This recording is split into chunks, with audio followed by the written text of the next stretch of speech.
County lost one of its favorite sons, Bill Mazeroski, passed away at the age of 89. I'd ask for a moment of silence for the souls that I just mentioned and the others that we've lost in the last year.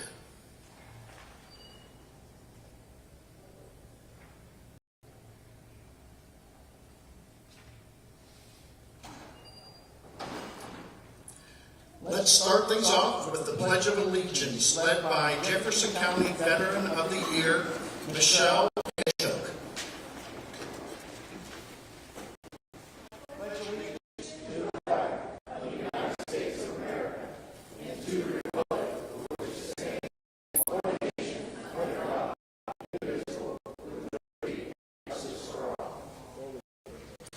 Thank you, Michelle, and congratulations.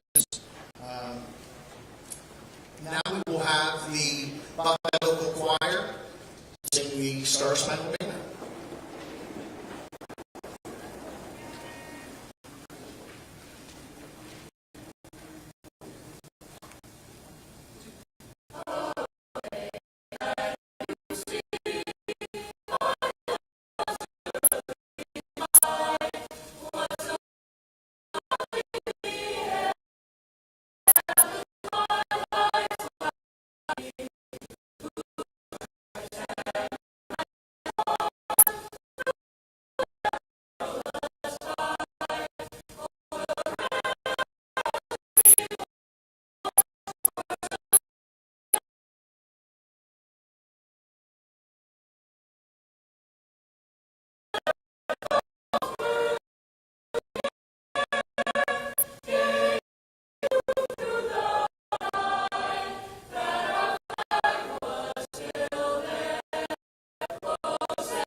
Thank you. It's always very important to us that you veterans are part of this program. I know there was another veterans event today, so I thank you for attending. I'd like to recognize all of the veterans and first responders with us today. Thank you for attending and thank you for your many sacrifices. Let's give them all a hand.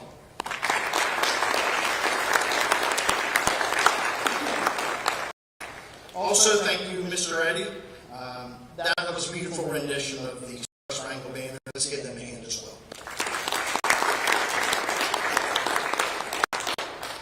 So, welcome to the third annual State of Jefferson County Address. I'm Jefferson County Commissioner Eric Timmons, and on behalf of all of us, we are honored to be here at Buckeye Local High School today.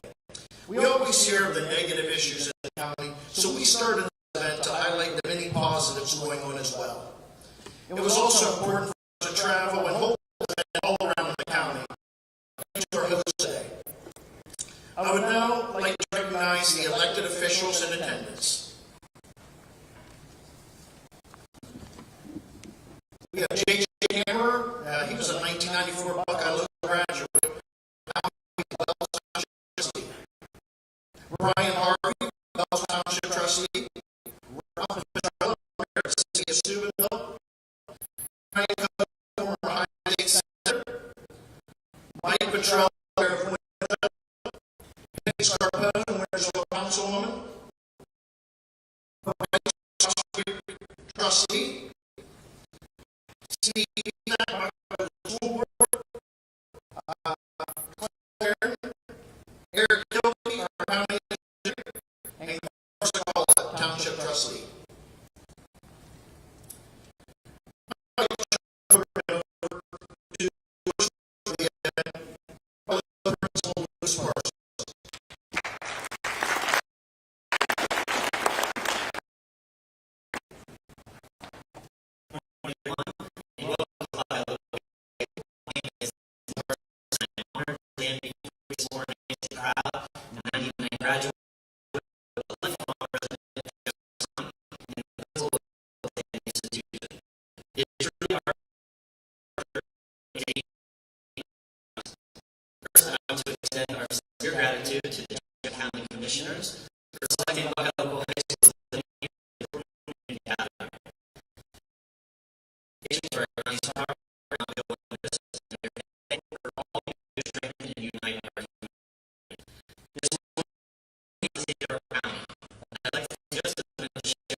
be getting better. For the past 5 years, we have invested significantly in both academic and physical transformation.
Jefferson County Commissioners for allowing us to host this year's address and for doing great things in our community every single day.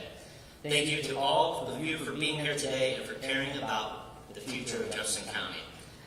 Now let's hear about the exciting process and bright future of our county. Please join me in welcoming Commissioner Ronald J. Kleineke.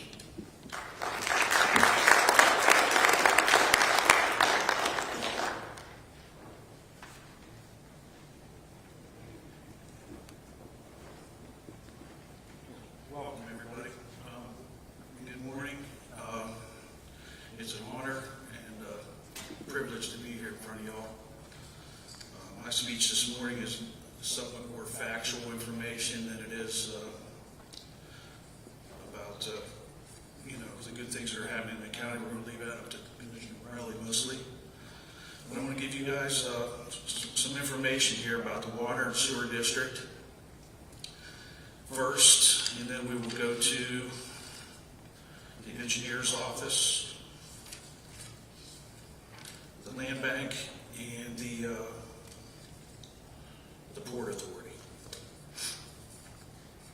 So with the water and sewer districts, we've completed rehabilitation of the J tank and the Bloomingdale tank. It was constructed, the J tank in Mingo Junction in 1970, the Bloomingdale tank, they didn't give me that information, but they've been rehabilitated. We have a water meter replacement project going on in the county right now.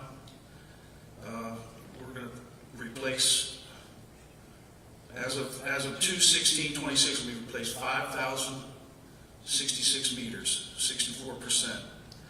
11 larger meters, 26% have been replaced, and we're in the middle of the telemetry project with the water and sewer system, which $1 million of ARPA funding has provided to complete this project. Telemetry enables real-time remote monitoring of tanks and pumps. And as far as water breaks go this year, we've done 55 total main line breaks, 43 service leaks.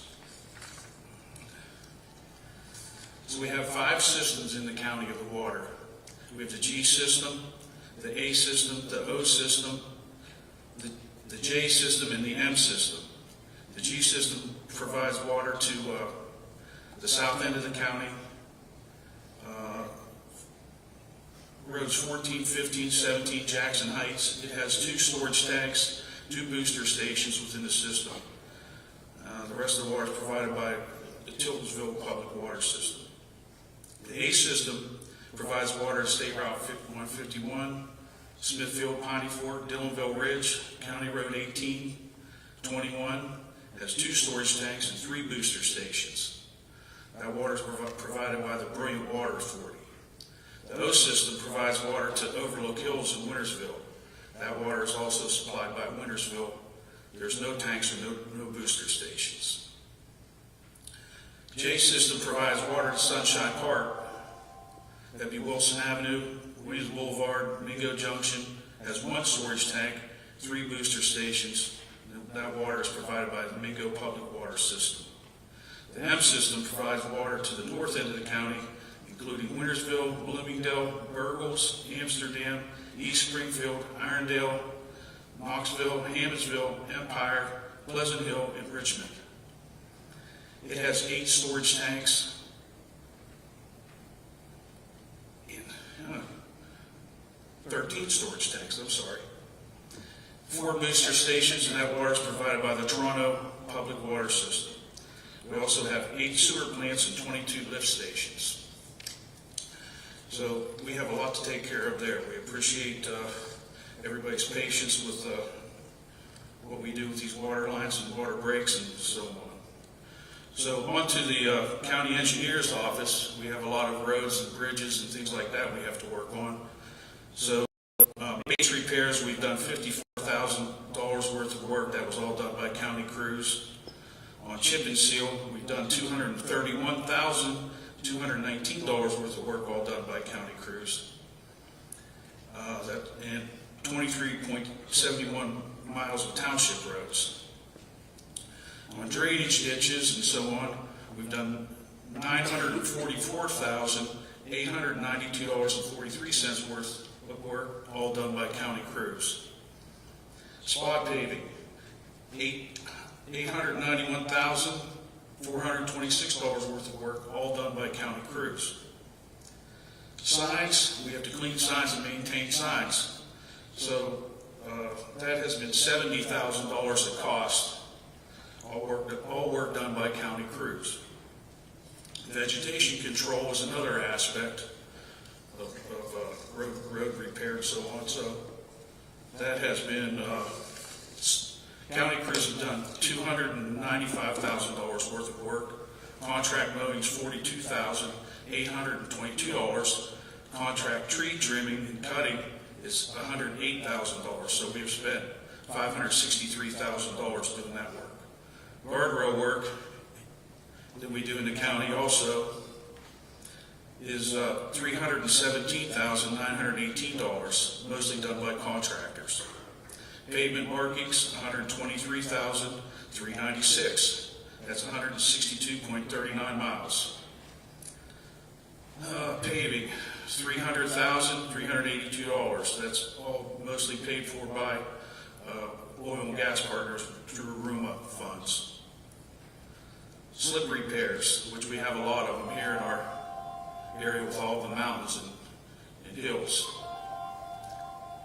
$333,536. $333,536. All with county funds. Bridges, we've done bridges. We've replaced County Road 6 bridge, County Road 11, Springfield Township, and Knox Township 289, which is a historical structure. All this, total cost was $5,700,000. County funds used was $1,600,000.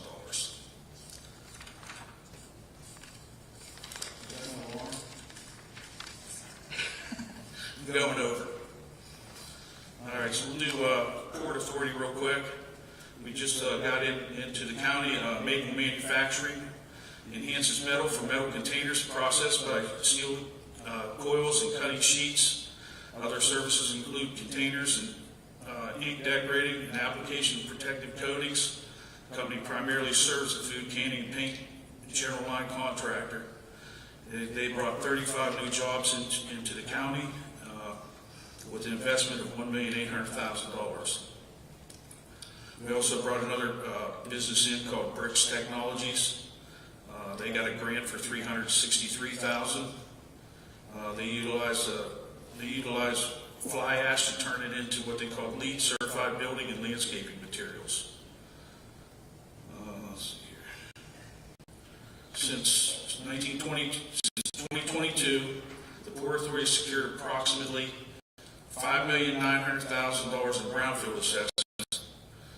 the Ohio Department of Development and the United States Environmental Protection Agency, corresponding match funding grants of $733,836. And the second, asbestos abatement remediation grant for $422,500. Other brownfield assessment remediation grants were JSW Steel, $2,126,000, which the company provided $708,000. Also, 2025, the Ohio General Assembly enacted House Bill 54 that established the Ohio River Commission. Prior to its enactment, the Port Authority, along with Brooke County, Hancock, Jefferson Metropolitan Planning Commission, were members to the Ohio River Commission, which is nice that we have that. So I'll finish up here with the land bank real quick. We have, in 2025, we've completed 12 residential demolitions, 4 commercial demolitions in Mingo, Toronto. Funding for the demolitions come from the Ohio Department of Development. Jefferson County Land Bank in 2025 was awarded $500,000 for 25 demolitions. This year we've been awarded $230,000. So it has, the funds have went down for those types. So last is with the land bank, we have started to build houses. So this year we built 3 houses. It's called the WHO program. We have been awarded $660,000 for that program. The house is one for sale now is on Logan Avenue in Steubenville. It's 1,300 square feet, 3 bedrooms, 2 baths. This house was available for sale for $151,000. So this year we've completed. Last year we completed 3. This year we look to do 6. And the year after that we want to do 12. So it's a good program for young people to stay around, buy their first home. And that's one of the positives here at Jefferson. So that concludes it for me. I appreciate listening to this information.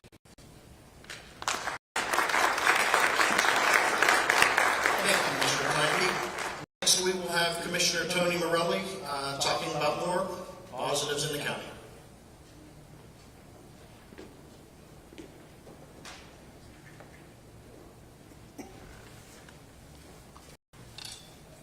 Good morning, everyone. Great to be down here in this beautiful part of Jefferson County. I have some notes written, and it's not because I can't remember everything. It's because if I don't have notes, I'll talk way too long, and these guys will be pulling me back. So just kidding. But everybody looks so nice, dressed up, students, and again, happy to be here. First of all, I want to thank Buckeye Local School for having us. As Commissioner Timmons said, this is our 3rd state of the county, and happy to be down in the southern end of the county. And while I'm there, I want to thank Commissioner Timmons. This is the way we operate. If you don't know, there's 3 commissioners, and basically we take on different projects, whatever makes sense, and then bring it back, and the 3 of us talk it over at a meeting or so forth. So Commissioner Timmons took up the state of the county, the original one, and thank you for doing it again. There's a lot of work, and so thanks for that. We're moving around the county because every village, every township, you name it, is important. Piney Fork's important, Rayland's important, Tiltonsville's important. I'm going to get in trouble. Athena is important, Yorkville. So we get jabbed a lot of times that the commissioners only come down this way when they're running, and then they don't come back down election. I can tell you this group of commissioners is all I can speak for. That's not the case. We're down here quite a bit, probably more than you think, at council meetings, talking to trustees, whatever needs done, property owners. We recently transformed an old space in the courthouse. We're calling it the Courthouse Museum.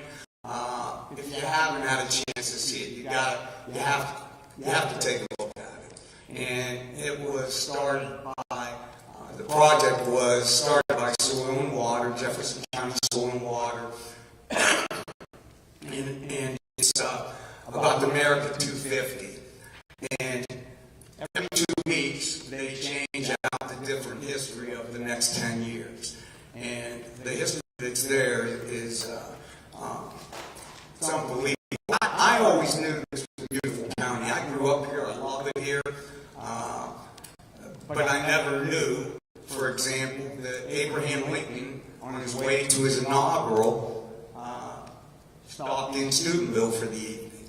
I'm assuming you guys all knew that. I didn't. I also didn't know that it was a real bad storm, and when they got to a bridge out by Bloomingdale, it was raining so hard. Now you got to remember, 1860, somewhere in that area, with bridges. So his staff had him walk across the bridge because they were afraid to actually collapse. And while he was walking across the bridge, he tripped and got himself somewhere in the came to Steubenville and got ended up. He went on to D.C. to get inaugurated, and one of his first executive actions was to build a new bridge right here in Jefferson County, not far from here, up in the Bloomingdale area. And that's just a start. I learned that when I first got elected 5 years ago.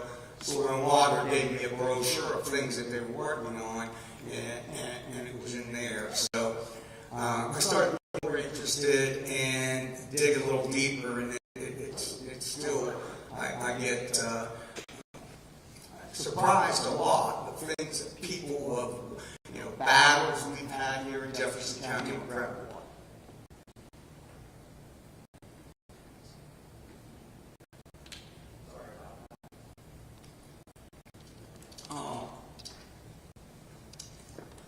So get a chance, stop in the courthouse. It's your courthouse. The citizens of Jefferson County. It's a neat old building, been there for a long, long time. Stop and take a look at it, and look at that new museum. It's right when you walk in. Take your time, read some of the articles. Don't just look at the pictures. If you have time, read the articles, or take your kids, grandkids.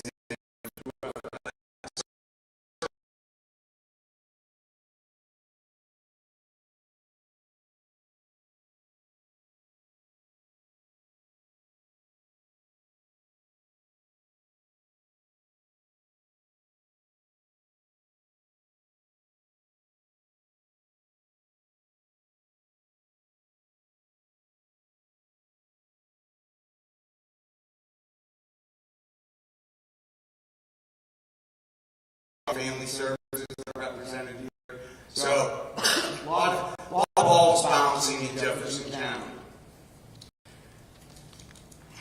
This past year hasn't been easy. Hasn't been easy for a lot of people, a lot of enemies.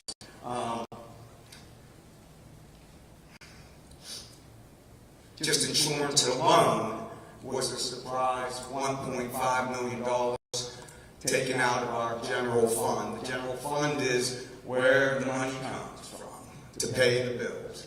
And everyone's heard of budgets. We have people that work very hard on budget. The auditor's office, the commissioners, the judges, we all work on trying to spend every dollar that comes in, your tax dollars, wisely. And we work very hard to do that. So, that takes us to Eastern Gateway Community College. There was the insurance, and then before that, most of you Gateway Community College. Ended up, I'm going to give you the quick version.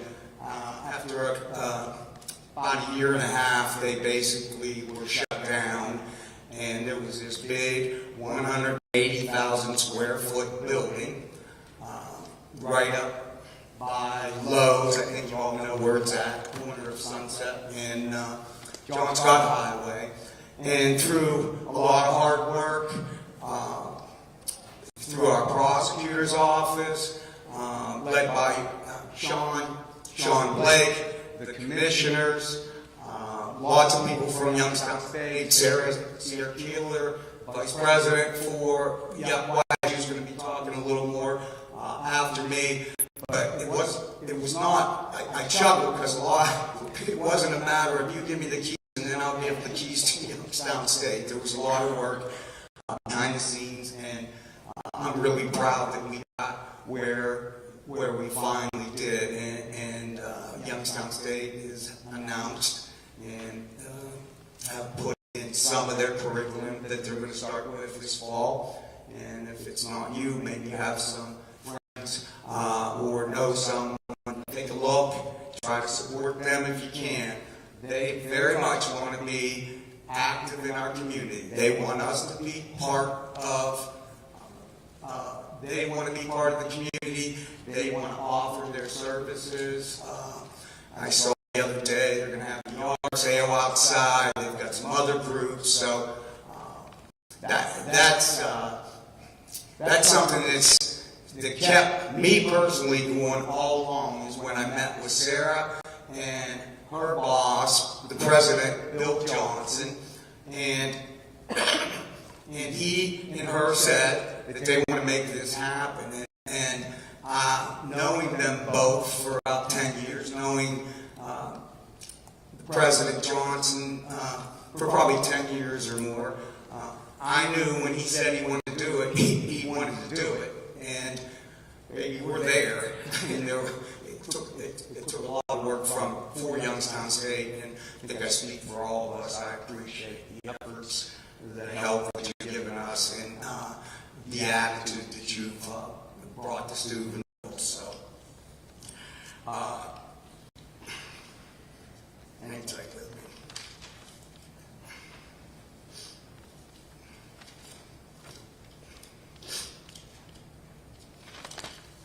So a lot of people worked hard to get Youngstown State here. One of my biggest concerns, and my fellow commissioners, was once we did secure the building, what happens if Youngstown State doesn't want to take it? What are we going to do with this huge building? We don't even have enough people to mow the grass, let alone run a college, keep it maintained. And just an FYI, there weren't a lot of other people knocking on the doors. Other colleges, what I've learned in that business, higher education colleges are selling buildings. They're not buying them or moving in. A lot of them, they're getting rid of their bricks and mortar, and a lot of it is online these days, as most of you know.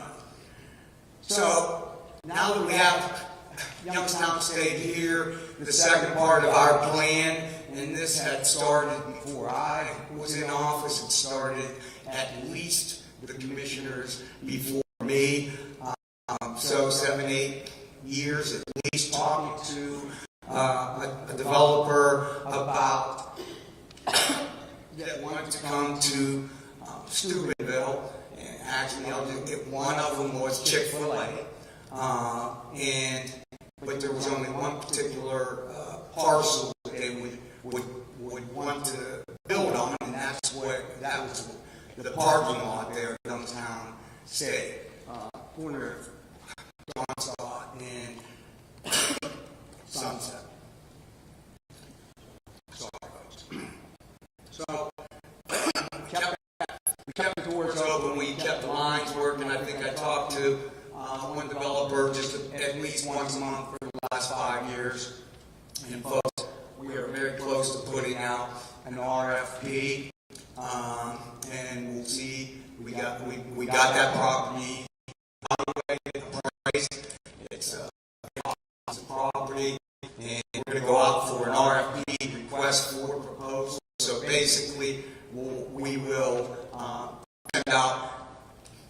bid and ask for, from these developers, these companies, tell us what you would do if you were awarded this RFP. Would you bring it? What would you do?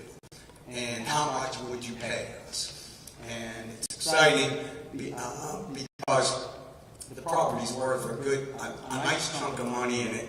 I think that we're going to get an action. The first entity or franchise, whomever, from this RFP that comes in is going to be, we talk about, Eric and I, Jay, talk about it all the time. If you put a Chick-fil-A, which I'm not saying that's guaranteed, on that corner, look out, because other franchises, restaurants, and so forth, the people that do this for a living, they like to call it Chick-fil-A because people use Chick-fil-A a lot. People like it. I'm sure some of you that have kids know that. You can count me in now. I never ate one until this conversation came up 4 years ago. Hated Chick-fil-A, but very cool. So that's excuse me. That's where we're at. The RFP will be going out at the end of the month, and we'll see where we go.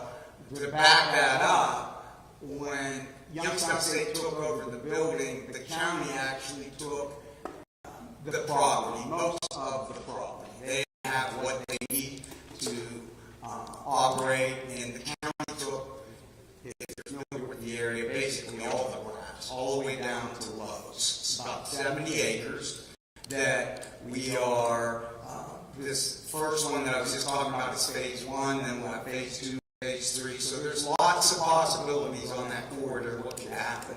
There could be some residential, more establishments, maybe some recreation, who knows, but we will see. And remember, as it grows, there's revenue that comes along with it. So.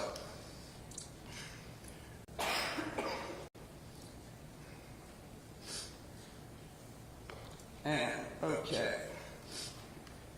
So, to get that down, just some numbers. Jefferson County has a population that 64% of are over 50 years old. So that's a tough road to hoe as far as revenue and adding activities to the county, because the biggest part, the majority of our residents are retired or on some kind of some kind of program, but they're not contributing. Some are, but a lot of them, they've done their time. They've paid their bills. They've worked at the mill or wherever for years, and it's time for them to sit back and relax. So, we want that to happen, but the next generation needs to keep that going and maybe even go faster, and that's what we're trying to do. The whole idea and the excitement is that we want to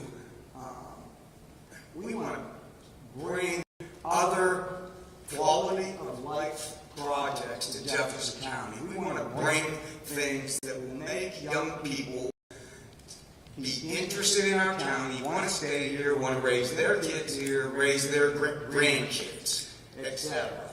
And, it takes time to do that. In the last couple of years, we've put kayak docks out at Friendship Park. We put a boat launching dock out there. It's not a big deal, but we haven't had one for a long time, and it gets used a lot. Kayaking is very popular. We're thinking a couple other locations in the county of getting some more of that going.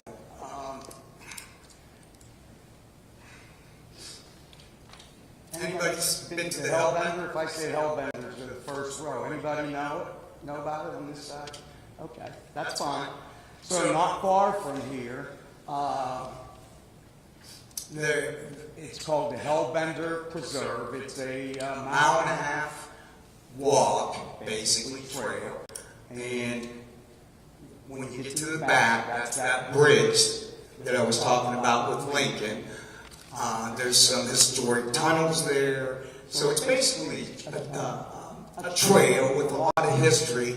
And I remember the night before the grand opening, I was out there, and Soil and Water, the ones that drove it, they were out there shoveling and raking, and the weather was crappy, and I was hoping the next day was grand opening. I was hoping that some people came and supported it, because they put a lot of work, and the commissioners put money towards it. And it was amazing how many people came out just that first day.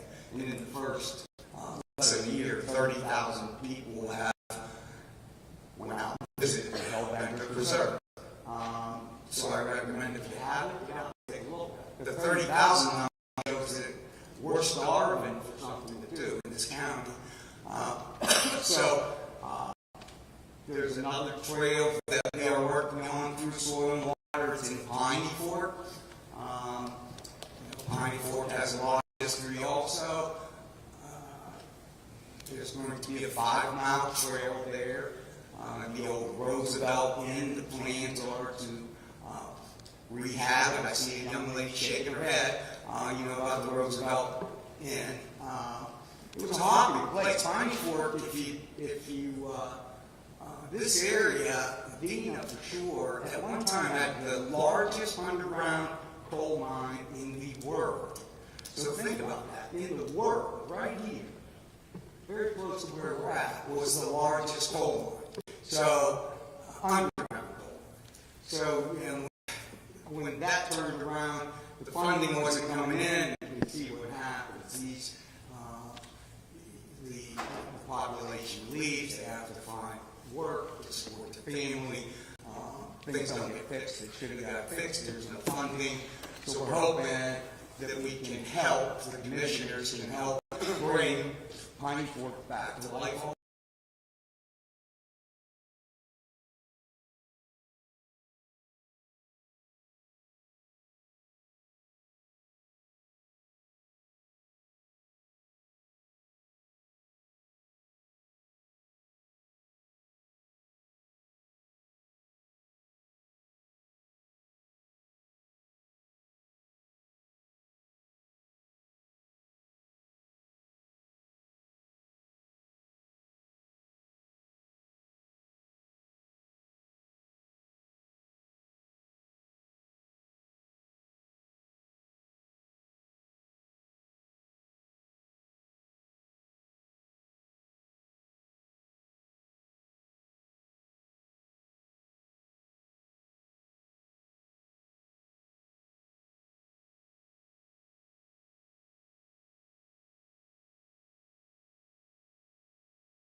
as well, such as children's services, adult protective services, social security offices, and things like that.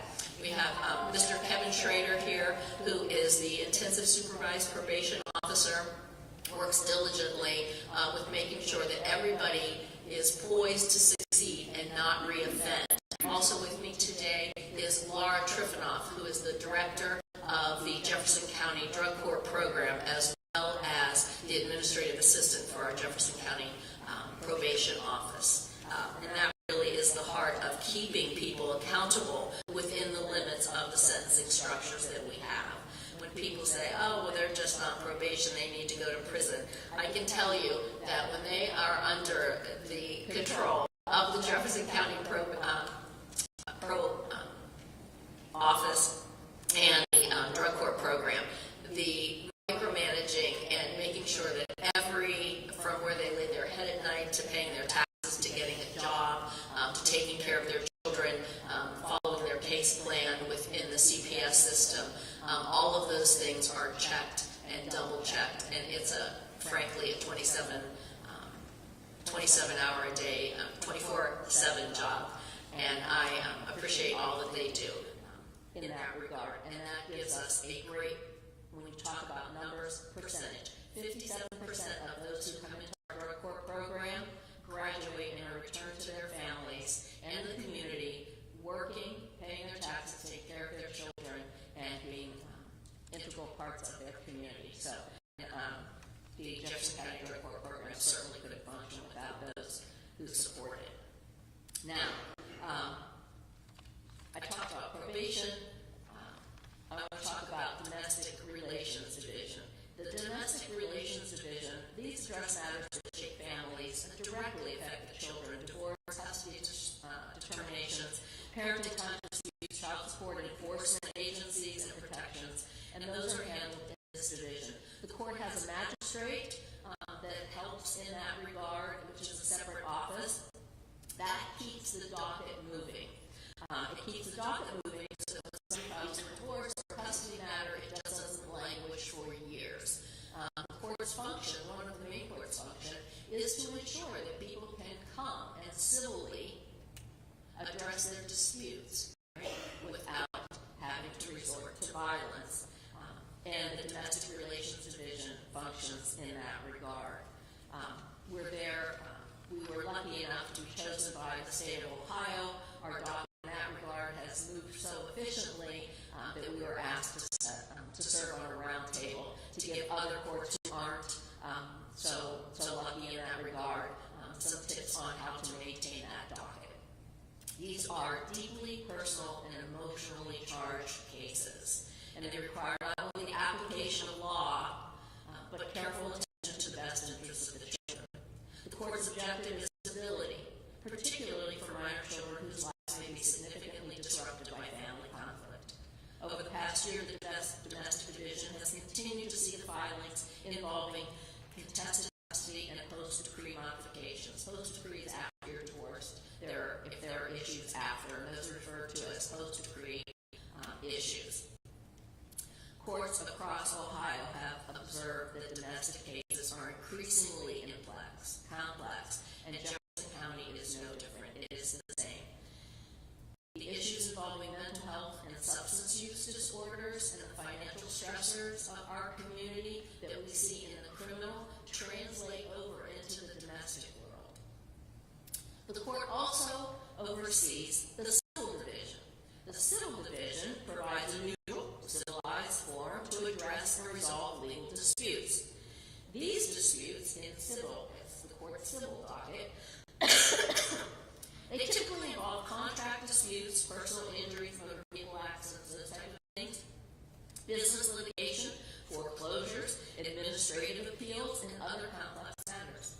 A well-funded civil court system contributes directly to the economic stability of the community in which it serves. Businesses rely on enforceable contracts. Individuals rely on predictable application of the law. And the court's role is to ensure that disputes are resolved fairly, based on evidence and the rule of law. The civil division just conducted a trial. We do trials. That's what the jury trials are. And we just finished a jury trial. It was one of the largest in Jefferson County. It was a motor vehicle accident in which a gentleman, unfortunately a young man, lost his arm and leg, and the verdict was an $82 million verdict. That verdict was not just the largest in Jefferson County history, it was one of the largest in the state of Ohio. So things happen in Jefferson County, not just in the big cities, but real things happen here as well. And the courts have to be poised to handle those larger cases. Those are cases that involve multiple attorneys from all over the country. So they serve the civil jury trial serves an important mechanism for the direct citizen participation in the justice system. It is the citizens that that $82 million. It wasn't the judge, it wasn't the attorney, it was the citizens, the jurors who listened to the case and listened to the evidence presented and made that determination based on the law and the evidence.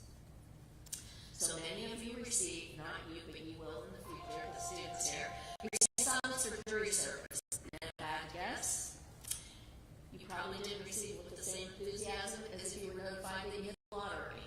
But I will tell you that those who come before the court and serve on the juries, I interview them after court all the time at the end of the case.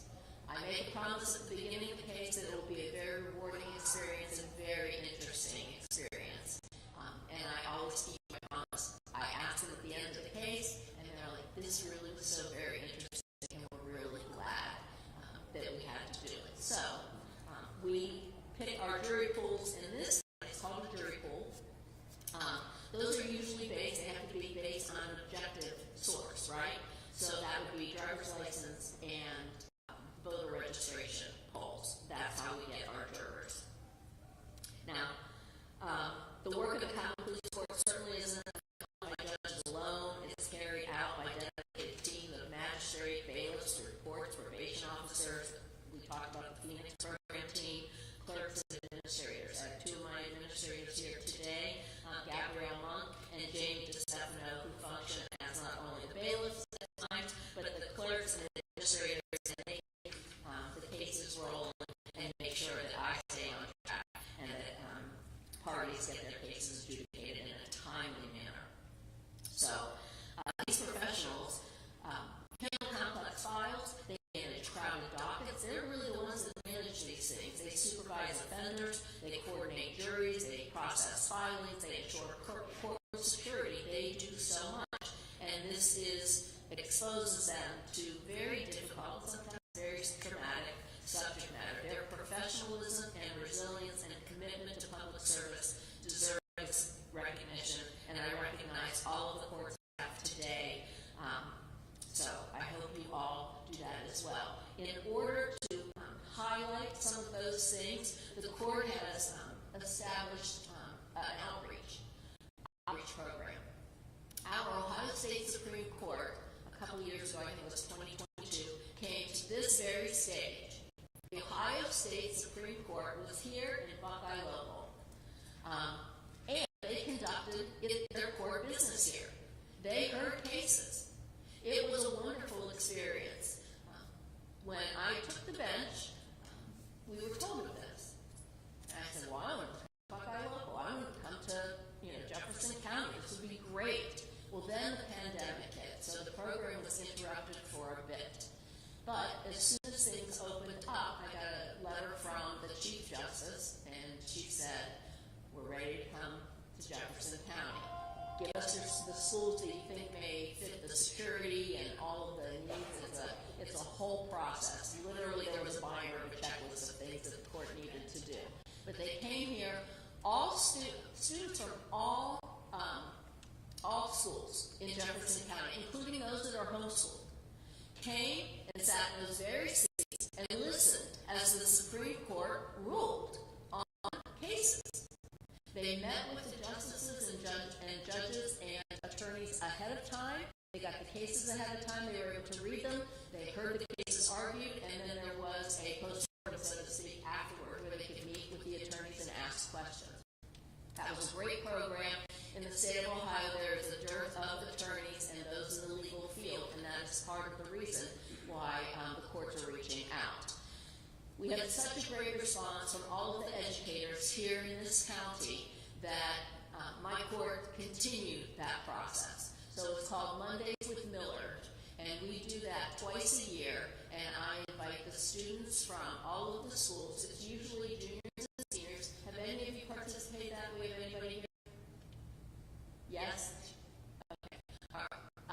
And they come, I meet with them ahead of time, I go over the docket with them, we go into the courtroom, they hear all of the cases, usually, it always happens on Mondays, they hear Monday cases, and then I meet with them afterwards, and we discuss the cases and questions they may have had regarding the facts of the case or the application of the law. It's also a good experience for them to meet the staff that function. I have staff members that college educated, the court reporter has special skills, they meet with those. Those are all great fields that we need young people to have an interest in, certainly be exposed to, and have an interest in, and hopefully come back here and work and live in Jefferson County.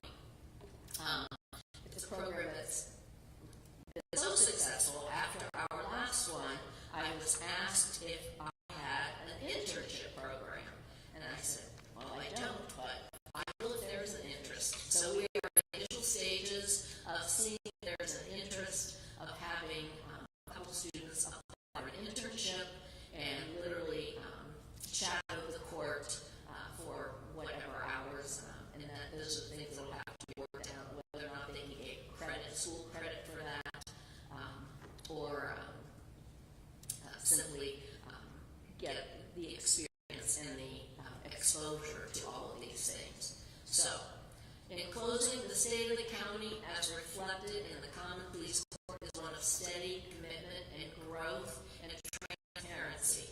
The court continues to fulfill its constitutional duties across criminal, domestic, and civil dockets with professionalism and integrity.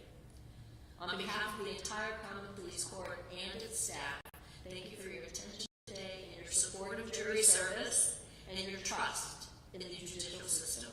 The court remains committed to administering justice fairly, efficiently, without bias for each and every single person that comes before it. Thank you so much.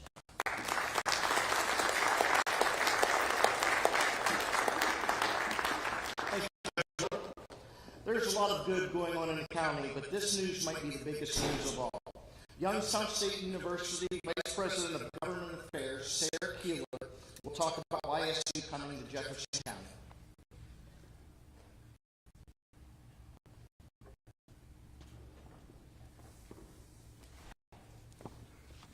Good afternoon. Commissioners, elected officials, business partners, community leaders, and friends of Jefferson County. Thank you so much for the opportunity to be here today on behalf of Youngstown State University. My message to you today is simple. This is not just an update, it is a commitment. And YSU's commitment is to let you know we are not just inheriting a building, we are investing in the future. When Eastern Gateway closed its doors, it left more than an empty building. It left a lot of uncertainty. It left students wondering what comes next. It left families questioning whether they would have access to higher education here in Jefferson County. As many of you know, I worked with President Johnson in his previous role as your congressman, and we both know that this region deserves stability. It deserves opportunity. It deserves a reliable program. And that is why YSU stepped in. At the request of the governor back in 2023, and in collaboration with the Jefferson County Board of Commissioners, YSU accepted the opportunity and the responsibility to serve this community. Just last November, our Board of Trustees unanimously approved accepting this property and made the promise to carry on and keep education alive and thriving in this county. I want to be clear about something. This is not a satellite. This is not a branch, and this is not a technical school. This is Youngstown State University serving the Steubenville region. A full-service higher educational presence built with intention, sustainability, and commitment. Beginning next fall, YSU classroom instruction will begin right here. And we are launching with programs that are rooted in real real workforce demand: healthcare, public safety, advanced manufacturing, education, business, information technology. We will offer associate degrees in nursing, rad tech, criminal justice, early childhood education, machining, welding, social work, business administration, and more. Certificates in police academy, welding, machining, and medical assisting. Workforce education and innovation programs designed for immediate job readiness. But we are not stopping there. Many of these associate degrees create seamless pathways into bachelor's degrees. And over time, we will build toward the full spectrum of the YSU degree programs, including graduate education, based on demonstrated need. We are taking what we call a build it as we need it approach. Slow, steady, sustainable. Crawl, walk, run. We will not overhire before enrollment justifies it. We will not overpromise timelines, and we will not duplicate efforts that already exist in this region. Instead, we will listen, we will collaborate, and we will grow strategically with you. Because this is not about a quick launch. It's about a generational commitment. The state of Ohio has graciously provided over $3.5 million in startup funding to make sure we can prepare the facility properly. We are right now making necessary infrastructure updates, removing asbestos, and modernizing the space so that when students walk through those doors in the fall of 2026, they walk into a safe, forward-looking learning environment. And let's talk about impact. Educational access for students who don't want or cannot afford to relocate. Flexible options for adults who are working while attending school. College Credit Plus opportunities for high school students in partnership with our local districts. Job creation for faculty and staff. Increased economic activity for Steubenville. Renewed confidence in higher education. This expansion is more than a property transfer. It is an investment in economic growth, job creation, and community vitality for generations to come. Youngstown State is the anchor university of Eastern Ohio. We have grit, and we have always weathered challenges successfully. When others kept to the status quo, we have reinvented ourselves when higher education demanded change. And we have a proven track record of delivering on our commitments. We understand that the closure of Eastern Gateway created a trust gap, and we don't shy away from that reality. But trust is rebuilt through action, through reliable operations, transparent communication, and presence. Thousands of students were once served here. At its peak, enrollment reached 3,200 students. And that's not online, that is on campus in Steubenville students. And this tells me and everyone at Youngstown State something, and very important, that the demand exists. Our goal is simply not to restore what was. It is to build something stronger, and we are not doing it alone. We are working alongside the Ohio Department of Higher Education, federal, state, and local legislators, the Jefferson County Chamber of Commerce, local school districts, regional industry leaders, community partners, and education partners like the JVS and Franciscan University. This is about complementing, not competing, strengthening, not replacing. We believe in this community, we believe in its workforce, and we believe in its students. We believe in all of you. And perhaps most importantly, we believe in this region's future. So today, I'm going to give you all some homework. First, stay engaged. Continue telling us about your workforce needs. Second, help us share the message that higher education is not only back, but it's stronger and more stable than ever. And third, encourage students, traditional students, adult students, and working professionals to take that next step. So when applications open up here in the next month or so, we're ready. Because when YSU says that keeping higher education alive in Jefferson County is our priority, we mean it. Youngstown State University is here. We are building as we grow. We are creating career career-aligned academic pathways, we are restoring confidence, and we are making a commitment to this region. And we are listening to all of you. So thank you for your support, the confidence you have as you show every time. Have a great rest of your day. And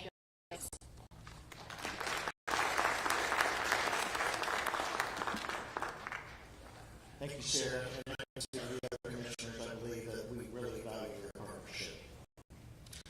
As commissioner, I get to be involved in a lot of different activities. One of my favorites has been working with Jefferson County 4-H clubs and seeing the talented kids we have. I'm proud to say I'm club. I'm also from the OU Extension and an educator for 4-H youth. We'll talk about the 4-H program and agriculture in the area.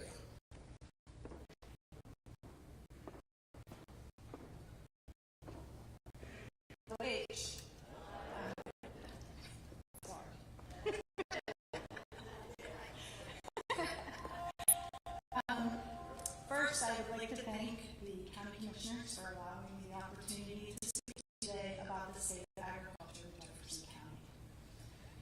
To be perfectly transparent, my roots are in agriculture and in conservation.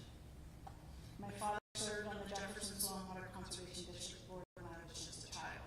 I used to ride with him in the truck through all the areas down here in Buckeye Land, up into Mount Pleasant, searching for the greatest crop of corn so that we could give an award at the JSWC banquet to whoever grew the greatest crop of corn when I was a child. Every year they gave out that award. That's one of my favorite memories. My family operated a swine, beef, and even a freshwater shrimp farm when I was a child, and that turned into a wildly successful restaurant venture later on. Later, I spent several years working for the JSWCD before teaching in public schools for 11 years. As Mr. Timmons introduced me, my name is Angie Allison, and maybe you know me better as Angie Murray. And I am the 4-H youth development educator here in Jefferson County. Although I do not till the soil or plant the crops, raise the herds of livestock. In Jefferson County, I have known and been a part of the county's agricultural community for a very long time. I also work with colleagues who have their finger on the pulse of agriculture and natural resources here. So in preparation for today, I conversed with our office's Ag and Natural Resources Extension Educator, Erica Lyon, and I also spoke with one of these against me of the Soil and Water Conservation District. They provided me with some facts about agriculture in Jefferson County from the 2022 agricultural census. So here are some facts about the challenges that we face here in Jefferson County. The average age of our county farmers in 2022 when the census was completed was 59 years old. The number of actual farms has declined 10% over the last 5 years. Our poultry producers face ongoing avian influenza risks. The Asian longhorn tick was identified in our county in 2025, and it poses a serious risk to our livestock. The spotted lambfly has become established and is impacting vineyards in urban areas, and the past 2 summers of drought have left a lot of our springs dry, springs that we were always able to depend on. That has also contributed to a decline in our health quality, or in our hay quality. Not to mention some severe storm events have caused significant trees and some of our managed ones. So we know that we do have challenges related to agriculture in Jefferson County. And those are just some of the facts that I have.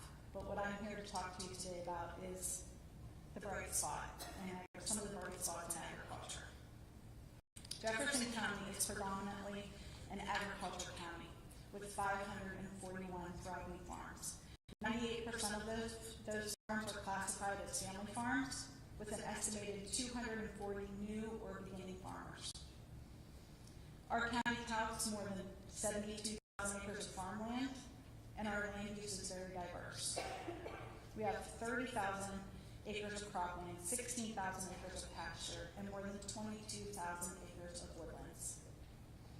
Ag production spans a wide range of commodities and livestock, including aquaculture.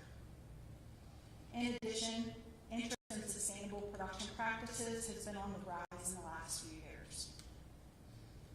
So as I stated before, I know a large part of our agricultural community, and what I know is it is also full of the best people, the greatest people. There are people who are passionate about what they do and what they want to see in our county so that our county thrives for their children and grandchildren and great-grandchildren. They can sometimes have strongly held opinions, and this can lead to some spirited debates for sure, but they are hardworking and they have built a life relying on their own ingenuity. The joy for me in the position of 4-H youth development educator is that I'm able to help coordinate programming for all of their children and their grandchildren. We are in the early stages of 2026 4-H involvement in Jefferson County. We have more than 500 volunteers and youth already enrolled. We have 2 more months of enrollment happening. This is just at the beginning. We get that surge at the beginning of the year because we have so many kids that want to attend the overnighter for 4-H. If you know anything about 4-H, then you know that it fosters essential lifelong skills such as confidence, resilience, leadership, and responsibility. And we do this through hands-on experiential learning.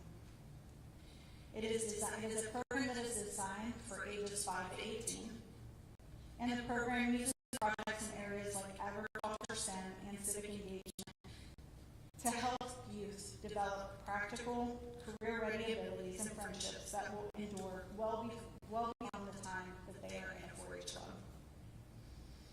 It is estimated that every $1 of investment in a 4-H'er, there is a $40 return in economic benefit.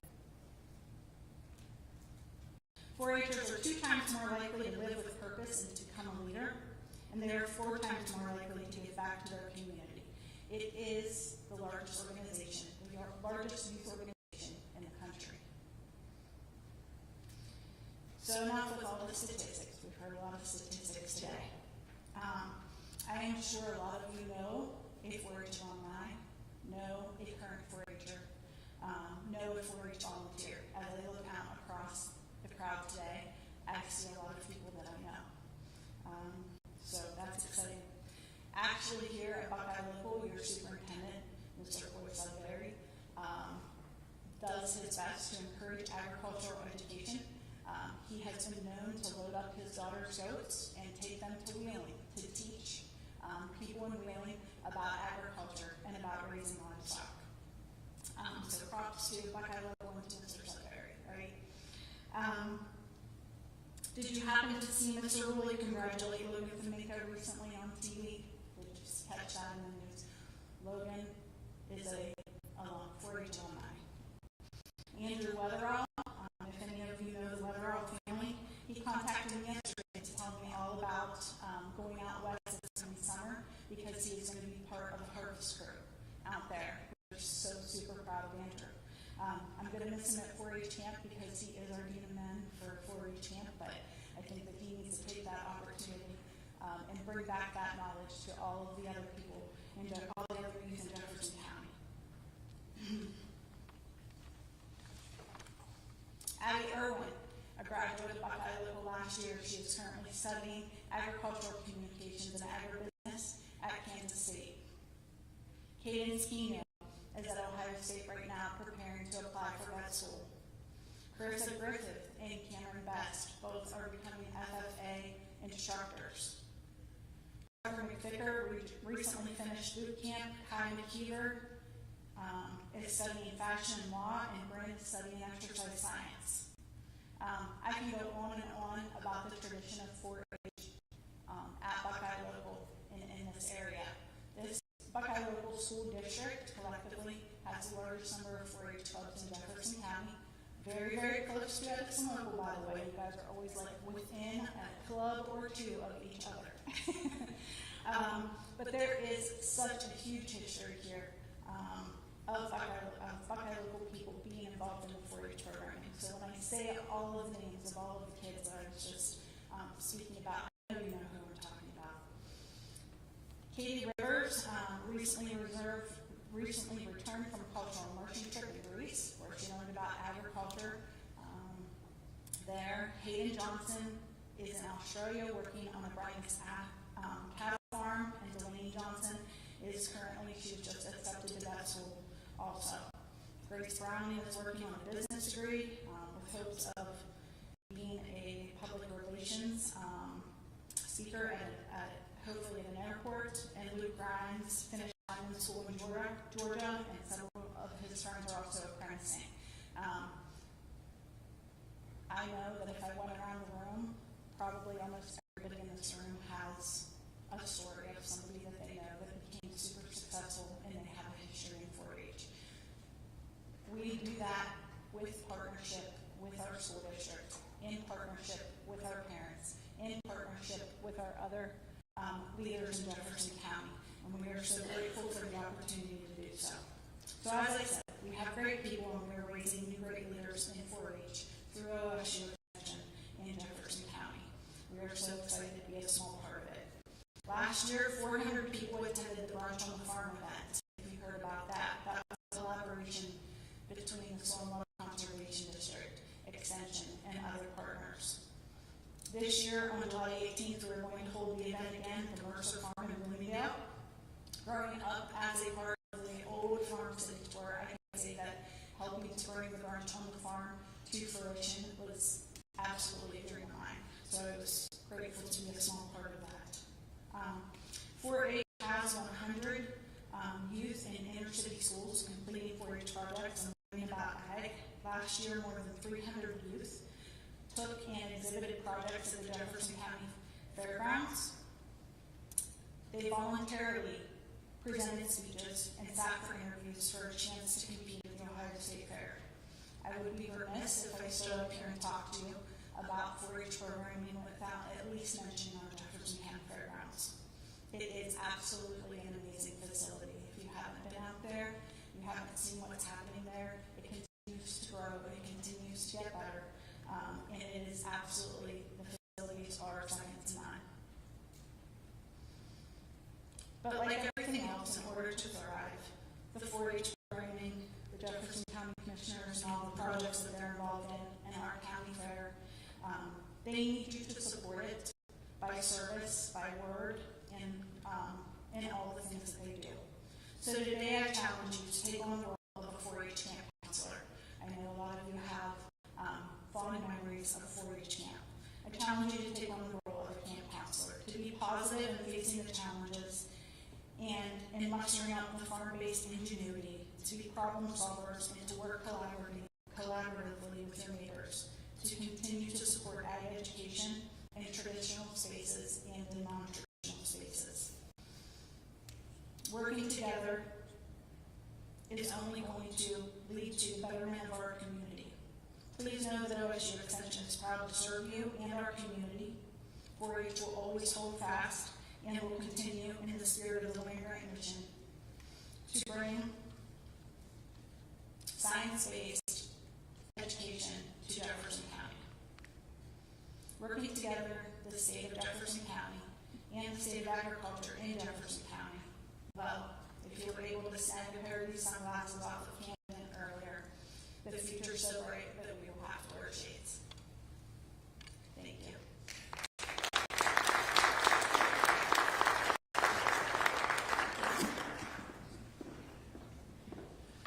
That concludes our third annual State of the County Address. While we continue to have challenges like aging infrastructure, rising healthcare costs, as we heard today, there are a lot of positives going on in Jefferson County. I'd like to thank the veterans, first responders, our speakers, the Herald Star. Special thanks to WTOV9 for streaming the event. Thank you for WTRF for being here. To the staff and students of Buckeye Local High School, thank you for your gracious hospitality. We look forward to next year. Thank you.